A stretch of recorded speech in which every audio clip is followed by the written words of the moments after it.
Je suis juste un être ordinaire qui a choisi de vivre une vie extraordinaire dans l'ordinaire. La personne qui, en apparence, était heureuse, c'est l'apparence que je montrais. Puis au fond de moi, en fait, j'étais malheureux, j'étais triste. Ma vie, elle n'avait pas de sens, elle était fade, elle n'avait pas de goût, en fait. Et ça m'a amené vers une maladie auto-immune, une spondylarthrite ankylosante. À un moment de ma vie de sportif, je me suis retrouvé à mettre 1 heure pour mettre un caleçon, 1 heure pour faire 5 mètres. J'ai essayé tout ce qui existait dans la médecine traditionnelle, j'ai essayé plein de choses, des jeunes, plein de choses, j'ai été même dans l'énergétique. Et à un moment donné, je me suis dit, autant en finir, quoi. Vivre comme ça dans la souffrance, c'est plus possible pour moi. À l'époque, j'étais quelqu'un de très cartésien, puis j'ai découvert certaines choses auxquelles je ne m'attendais pas. Je suis rentré finalement dans la vie, où à ce moment-là, j'ai accepté que ma vie soit perdue. J'ai accepté la mort, et quand j'ai accepté la mort, je me suis permis d'accepter la vie. Et c'est là que je suis vraiment né une deuxième fois. J'irais même né une première fois. Je suis devenu le Christopher d'aujourd'hui. L'enfant que j'ai toujours été, que je m'empêchais d'être finalement, et de revenir dans le jeu de la vie, et de m'éclater dans la vie. D'accepter mon incarnation et de jouer à ça, de jouir de ça, et de m'accepter en tant qu'être humain, en tant que moi-même, en arrêtant de me dire je ne suis pas parfait, je dois être plus, je dois avoir plus pour mériter le droit d'être heureux finalement. Avant, j'ai essayé de déjouer le mystère de la vie, de comprendre le mystère de la vie. Aujourd'hui, j'essaye plus de le comprendre. J'accepte le mystère de la vie. Et j'accepte d'incarner le mystère de la vie. Aujourd'hui, la confiance, c'est pas que je l'ai, c'est que ça a disparu. Ce qu'on appelle avoir confiance, c'est faire des choses sans se poser de questions, sans avoir d'obstacles. Aujourd'hui, comme je joue au jeu de la vie, j'ai pas de questions, je suis dans la vie. Donc ce que tu appelles avoir confiance, pas se poser de questions, pas avoir d'obstacles, je le vis en permanence. Ce qu'on appelle réussir, c'est arriver à un point donné, je le dépasse. Largement à chaque fois. Parce que je suis dans la vie. Et dès le moment où la notion de confiance disparaît, c'est là que je la vis. Dès le moment où la notion de réussite disparaît, c'est là que je la vis. Et quand je fais une démarche en allant voir un coach pour avoir confiance en moi, si je veux avoir confiance en moi, c'est que je n'ai pas confiance en moi. Si je vibre un manque de confiance, je vais obtenir simplement ce que je vibre, c'est-à-dire un manque de confiance. Je suis exaucé en permanence.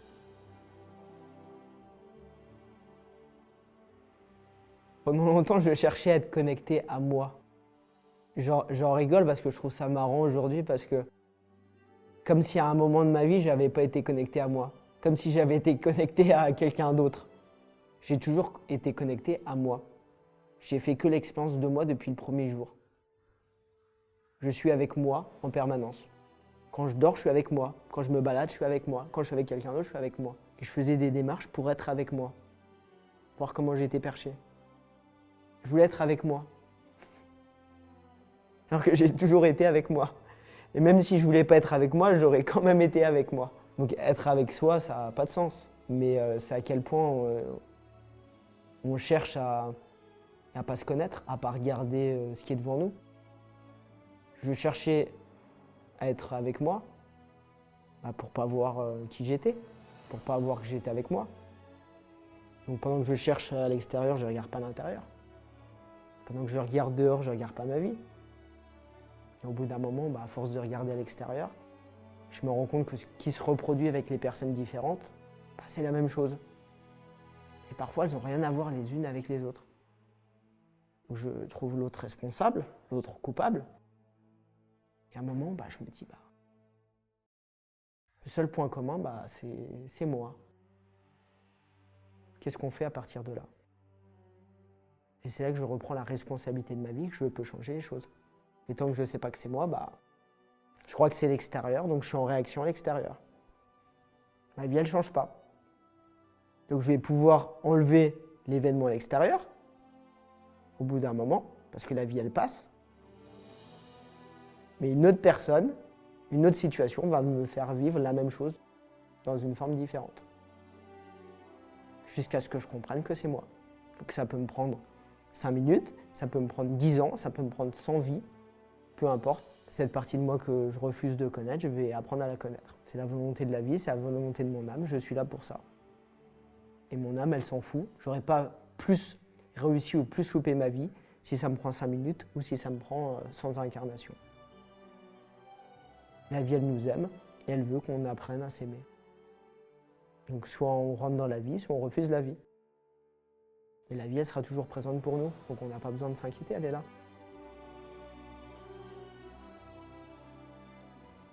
On est en permanence avec des relations d'âme sans s'en rendre compte. C'est comme des grappes, on chemine avec les mêmes personnes. On a des personnes qu'on va appeler des relations de flammes jumelles qui sont dans la même coquille, on va dire, dans le même appartement. C'est pas la même personne, mais c'est dans le même appartement, ils ont grandi dans le même appartement. On va avoir derrière ça, on va avoir des âmes sœurs qui sont dans le même immeuble. On va avoir des âmes cousines qui vont être dans le même village, finalement.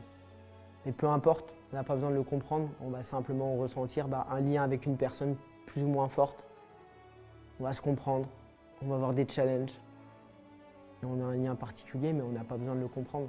Au niveau de notre incarnation, c'est juste de se mettre des nœuds au cerveau en plus. Je pense que parfois, comprendre certaines choses ne mène nulle part. Une relation, elle se vit. Elle ne se comprend pas, elle se vit. Et peu importe le lien, il est là. C'est qu'est-ce que j'ai envie d'en vivre. C'est Einstein qui disait ça, le hasard, c'est la forme que prend Dieu pour rester anonyme. Je pense que ça résume tout. Quand il parle de Dieu, c'est la vie. Le hasard n'existe pas. Il y a des lois naturelles derrière tout. Il y a des lois de cause à effet. Ce que je vibre va créer quelque chose. Mais il y a un décalage dans le temps. Et ce décalage, on voit qu'il est raccourci de plus en plus. Le temps s'accélère parce que la vitesse de la lumière ralentit. On a l'impression qu'on vit de plus en plus longtemps, mais au Moyen-Âge, quelqu'un qui avait 35 ans, il était dans l'état physique de quelqu'un qui a 90 ans maintenant. On ne vit pas plus, le temps s'accélère. C'est juste dans notre dimension, on a l'impression de vivre plus. Et le temps passe beaucoup plus vite. Donc on vit exactement la même expérience. Quelqu'un qui avait 30 ans au Moyen-Âge, c'était un vieillard, comme quelqu'un qui a 80 ans, 90 ans aujourd'hui. Quelqu'un qui avait 15 ans, c'était un homme, comme quelqu'un qui a 30 ans aujourd'hui. Et nous, on a l'impression que grâce à la médecine, on vit beaucoup plus longtemps. Mais ce n'est pas grâce à la médecine qu'on paraît moins vieux. Il suffit juste de regarder les choses concrètement.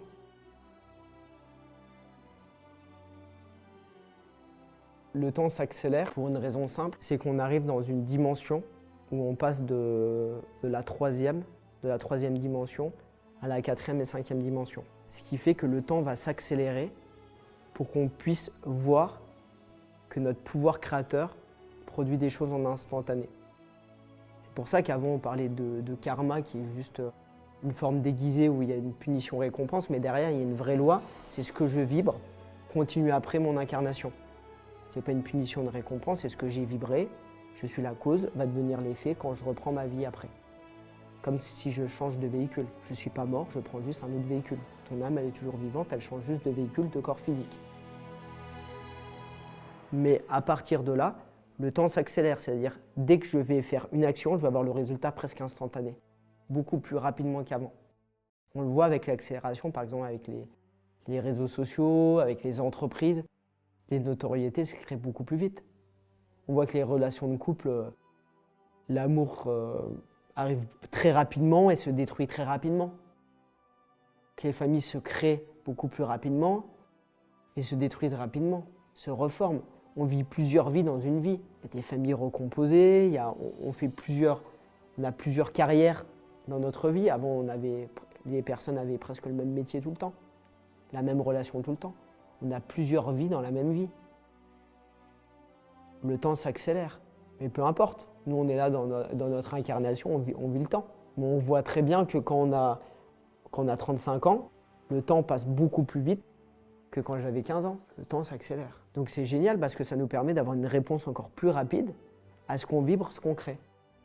Donc quand on veut manifester quelque chose dans la matière, ça va beaucoup plus vite.